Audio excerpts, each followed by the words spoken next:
आम्ही पदार्थांचे गुणधर्म तयार केले. आता मला सांगा पदार्थाचे गुणधर्म काय आहे? लहान लहान तुकड्यात किंवा कणात रूपांतर होते अशा पदार्थांना ठिसूळ पदार्थ म्हणतात. शाबास. दुसरा तू सांग. द्रव्य पदार्थ उतारावरून वाहत येतात या गुणधर्माला प्रवाहिता गुणधर्म असे म्हणतात. तुम्ही कशाविषयी तयार केला? हो की नाही? हो. तर मग त्यासाठी काय काय करावं लागतं? स्वप्नाचे प्रकार सांगा बेटा. नैसर्गिक आणि मानवी.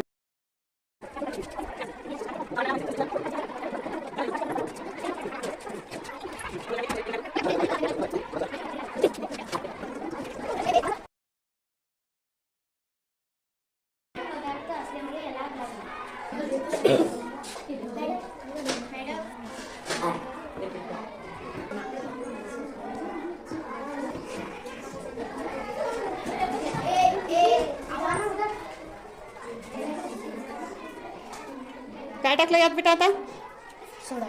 सोडा टाकला. हां, आता काय टाकणार?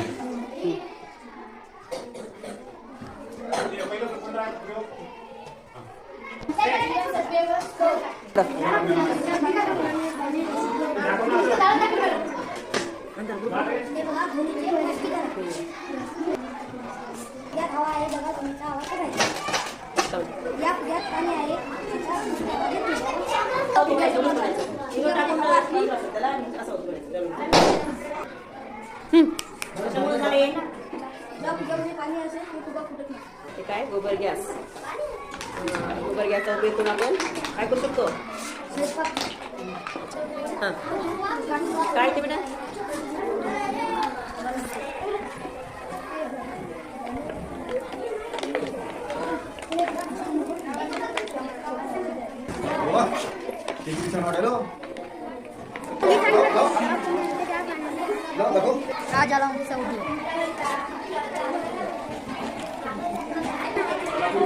पाण्याची घंटा प्रयोग म्हण. हां म्हण. ज्या पाण्यात शहराची